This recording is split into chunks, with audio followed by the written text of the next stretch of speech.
صاحب نے بات کی جو مددل ان کے دلائل تھے اور لہجہ، بڑی خوشی کی بات ہے جس طریقے سے انہوں نے پورے ہاؤس کو بریف کیا.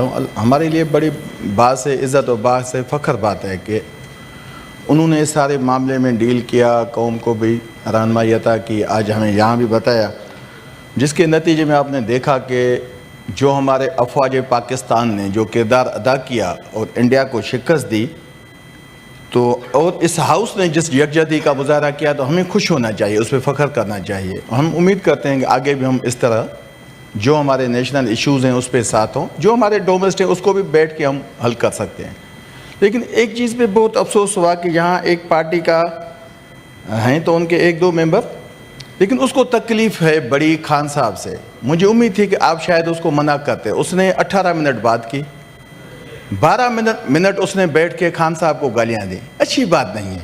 مطلب کسی بھی طریقے سے آپ لائیں اپنی پکچر اپنے لیڈرز کو، ہم تو منع نہیں کرتے. وہ بڑے باپ کا بیٹا ہے، بڑے باپ کا پوتا ہے.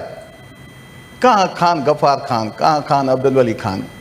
تو لازمی ہے ان کو تو اپنے خاندان کا بھرم جو رکھنا چاہیے. اس کو بار بار ابھی خان صاحب کے لیے ایسے الفاظ بولنا کوئی، میں تو آپ سے التجا کرتا ہوں آپ اس ابلو صاحب، میں نے ان کی گرفت کی اور ان کو کہا کہ آپ موضوع کی طرف پلٹ کے جائیں اور یہ باتیں نہ میں آتا ہوں اسی بات پر، اور انہوں نے میری بات مان لی. میں آتا ہوں. تو آپ سے بھی میری گزارش یہ ہے کہ بجائے ان کی شان میں آتا ہوں، نہیں شان کی میں بات نہیں کر رہا، ہمارے کلیگ ہیں. میں آپ سے التجا یہ کرتا ہوں جو انہوں نے الفاظ نکالے خان صاحب کے لیے وہ آپ اسپنج کریں. اس نے جو الفاظ نکالے ان کو آپ نے تو کہا ان کو اسپنج کریں. آپ خیال نہیں ہے کہ کوئی ایک لفظ اس نے ایسا بولا ہے وہ پاکستان کے بڑے لیڈر کے لیے کہے. اس ہاؤس میں ہم اور آپ آپس میں ایک طویل عرصے سے بیٹھا ہوں. اس طرح کے ایکسپریشنز بہت دفعہ آئے ہیں، ادھر سے بھی ادھر سے بھی. اگر کوئی پرٹیکولر لفظ ایسا ہوتا جو غیر مہذب ہوتا، اس نے دہشت گرد کہا خان صاحب کے لیے لفظ، آپ کو یہ مہذب لفظ لگتا ہے؟ اگر ایسا لفظ بولا گیا ہے تو اسے بے شک نہیں. بات تو مجھے افسوس ہوتا ہے. ہم مودی کے خلاف یہاں کھڑے ہیں، ہم انڈیا کے خلاف یہاں کھڑے ہیں. یہ پاکستان کے ابلو صاحب آپ کی نشاندہی پہ وہ لفظ نکال دیا. Thank you. اب آپ موضوع پہ دیکھیں. ابھی ان کو آبجیکشن ہے کس بات پہ کہ یہ قیدی کو نکالنے کی بات کرتے ہیں. بھائی آپ ہمیں بتائیں کہ ہم آپ کو ڈالنے کی بات کریں کیا، کہ ہم آپ کو اندر ڈالیں؟ بھائی ہم آپ کو اندر ڈالنے کی بات نہیں کر سکتے. ہم تو اپنے لیڈر کی بات کریں گے جب یہاں بات آئے گی. ایسی چیز اچھی نہیں لگتی. ہاں اگر اس کو کوئی گرج ہے، میں آپ کے توسط سے اس سے التجا کرتا ہوں وہ اپنے ایڈریس بتائے اپنے ڈیرے کا. میں سارے اپنے 19 سینیٹر کو لے کے ان کے چلا جاتا ہوں اگر ان کو کوئی خلش ہے. یہ لوگ ہمارے گئے تھے 4 صدا، ایک منٹ سر، یہ سارے ہمارے سینیٹر گئے تھے 4 صدا اتفاق سے وہ وہاں نہیں تھے. وہاں میسیج ملا کہ وہ بلوچستان شفٹ ہو گئے. بلوچستان کا آپ ہمیں ایڈریس دیں، میں سب کو لے جاؤں گا. معافی مانگیں گے آپ سے. باقی اگر کے پی کا عوام آپ کو ووٹ نہیں دیتا تو اس میں خان کیا قصور؟ آپ موضوع پہ میں موضوع پہ آتا ہوں نا. وہ بیٹھ کے 18 منٹ اس نے بات کی. وہ اب ہے نہیں، اس میں تو زیادہ برا لگتا ہے کہ کسی کے بارے میں کچھ کہا جائے. نہیں تو اس کو بیٹھنا چاہیے نا، گالیاں دے کے بھاگنا نہیں چاہیے. وہ نہیں ہے، آپ اپنے موضوع پہ آ جائیں. نہیں، میں اپنے موضوع پہ آتا ہوں. دیکھیں بات جو ہے نا، یہاں جو باتیں ہوتی ہیں، مودی نے بھی یہی سمجھا تھا جو یہاں کی پارٹی سمجھ رہی ہیں. ہم سب ایک ہیں، ہم ایک قوم ہیں. ہم اپنے ملک کی سلامتی کے لیے کبھی بھی پیچھے نہیں ہٹیں گے. ہمارے اختلافات جو بھی ہمارے یہاں کے اپنے گھر میں ہیں. مودی سے غلطی ہو گئی بڑی. مودی یہ سمجھ بیٹھا تھا کہ میں شاید کسی دوست کے گھر شادی پہ جا رہا ہوں کسی جیٹ میں چڑھ کے. اس کو یہ پتہ نہیں تھا کہ اس کا مقابلہ ہمارے سپہ سالار جنرل عاصم منیر سے ہے، ہمارے افواج سے ہے. ہماری افواج نے اس کو اس کے دانت کھٹے کیے کہ زندگی بھر کبھی وہ یہ ہمت ہی نہیں کرے گا. آپ یقین کریں اس وقت بھی وہ دنیا میں بیٹھ کے ان کی میڈیا جھوٹ بول رہی ہے، ہم نے پاکستان کو یہ کیا وہ کیا. آج بڑی خوشی کی بات ہے کہ پہلے وہ یہ کہہ رہا تھا کہ جی مجھے پاکستان کی طرف سے رابطہ ہوا، وہ بھی جھوٹ آج اس کا پکڑا گیا. آج ٹرمپ نے قطر میں بیٹھ کے اس کو کہا کہ اپنی ایپل کمپنی کو کہ یہاں سے بزنس وائنڈ اپ کریں انڈیا سے. پر ابھی تو اس چودھری کو بھی پتہ لگ گیا، جو دنیا کا چودھری ہے اس کو بھی پتہ لگ گیا کہ بھائی یہ انڈیا کسی کام کا نہیں ہے. پاکستان بے شک اس کے نسبت میں آبادی کے حساب سے چھوٹا ہے، لیکن دفاع کے حساب سے پاکستان کی افواج نے ثابت کر کے اس کو دکھایا کہ تم جیسے 100 انڈیا آ جائیں پاکستان تم کو ایسے ہی ذلیل و خوار کرتا رہے گا جیسے 10 مئی کو کیا. اور ساری پاکستانی قوم اپنے افواج کے ساتھ کھڑی ہے. ہم اپنے افواج کو سلام پیش کرتے ہیں، چاہے فضائیہ ہو، جنرل عاصم منیر صاحب ہو.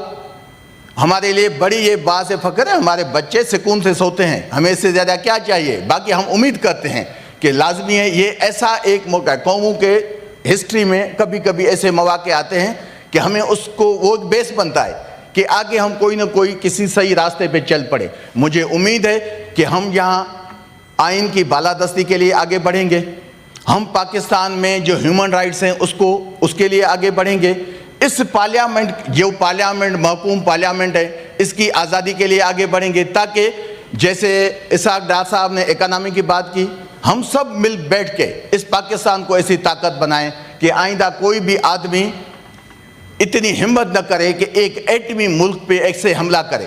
وہ کہہ رہا ہے کہ جی میں نے تو آپریشن سندور جو کیا, بھائی آپریشن سندور تمہارا ہے, تمہیں تو سندور کا پتہ بھی نہیں ہے, نہ تمہارے پاس بیوی ہے, نہ تمہارے کافی 1-2 CM ہیں جن کی شادیاں نہیں ہیں, تمہیں سندور کا کیا پتہ, تمہیں سندور کی عزت کا پتہ نہیں ہے کہ سندور ہوتا کیا ہے. جس کی بیویاں ہوتی ہیں سندور اس کو پتہ ہوتا ہے, جس کی بیٹیاں ہوتی ہیں سندور کا پتہ ان کو ہوتا ہے. میں اپنے بھائی وقار مہدی صاحب کو بھی مبارکباد دینا چاہتا ہوں, یہاں آئے ہیں اور بڑی خوشی ہوئی. اور میں یہ ہمارے تینوں سینئر بیٹھے ہیں, میں ان سے التجا کرتا ہوں کہ وقار مہدی صاحب کو جو ہے نا مستقل سیٹ دے دیں, ایسے نہ کہ وہ انتظار میں رہے کہ کوئی مر جائے اس کو سیٹ ملے. تو مطلب یہ خوشی ہوگی تاکہ باقی سینیٹرز کی زندگی بچ جائے.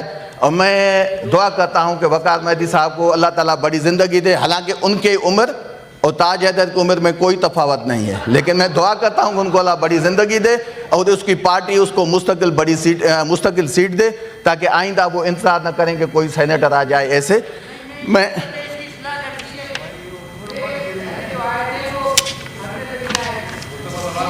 ہاں جی کس پہ ہاں وہ بھی یہاں بھی جانا, یہاں سے جانا ہے نا. ابڑو صاحب کا کہنا یہ ہے کہ پارٹ ٹائم جو فل ان دا گیپ کے طور پہ نہ آئیں, مستقل آئیں. میں تو دعا کرتا ہوں بھائی ہمارا مستقل آ جائے, یہی کہنا چاہتے ہیں نا. میں تو کہتا ہوں مستقل آ جائے, مستقل آئیں, تاکہ نہ وہ مجھے تو یہ پتہ نہیں کہ وہ کہاں بیٹھتے ہیں, کہاں دعا مانگتے ہیں. اسی اچھی دعا پہ آپ ختم کر دیں. Thank you. ایک منٹ بس, آدھا تو آپ سے ڈسکس ہوئی ہے بات یہ نا چیئرمین صاحب, حقیقت یہ ہے کہ باتیں تو بعد میں ہوتی رہیں گی, ہمیں اس پہ تو بڑا اچھا ہوتا. ہاں جی اتنی اچھی دعا دی ہے آپ نے, اس پہ ختم کر دیتے. نہیں دعا تو دی میں نے بھائی کو, اپنے بھائی آیا ہے بڑی مشکل سے, اور چلے 1 منٹ اور لے لیں. کیا بات کروں ابھی. یہاں دیکھیں ہمارے یہاں جو مسائل ہیں سر, ہمیں اس کو بھی مل بیٹھ کے, حقیقت یہ ہے کہ ہماری اگر یہ پارلیمانی میٹنگ کمیٹی بن جائے نا اس ہاؤس کی, ہم بالکل انفلیشن کی بات کرتے ہیں کہ جی 38% سے ابھی ہم 7% پہ آ گئے ہیں, لیکن آپ کو پتہ ہے کہ 2022 میں وہ 11% تھی, وہ 38 پہ پہنچی کیسے. مہنگائی یہ آپ دیکھیں, الیکٹریسٹی 11 روپے یونٹ تھا 2022 میں, وہ ابھی 42 روپے پہ کیسے پہنچا. ڈالر 170 پہ تھا, وہ جا کے 300 پہ کیسے پہنچا. تیل 157 پہ تھا, وہ جا کے ابھی 250 پونے 300 پہ کیسے پہنچا. ابھی بھی ہم اگر مارکیٹ میں جاتے ہیں نا چیئرمین صاحب, آپ یقین کریں ہم آلو, ہم سبزی, ہم چینی, کوئی بھی چیز سستی نہیں مل رہی. ہمیں اس پہ بیٹھ کے بالکل اگر فگرز میں آ رہا ہے تو شاید اگر یہ پارلیمانی کمیٹی ایک بن جائے تاکہ ہم ان پرائسز کو کنٹرول کریں. جو انفلیشن 38 سے 7 پہ آ گئی ہے اور وہ حقیقی بیسس پہ عوام کو فائدہ پہنچے, تو شاید اس پارلیمنٹ کا وقار اور زیادہ اونچا ہوگا. آپ کی بڑی مہربانی, آپ نے ٹائم دیا, لیکن میں آپ سے لازمی اتنی التجا کرتا ہوں کہ آپ ایمل خان کو سمجھائیں, یہ اچھی بات نہیں ہے, وہ زیادتی کرتا ہے ہر مرتبہ, مطلب اچھا نہیں ہے. آج آپ بہت دعائیں دے رہے ہیں. Thank you very much.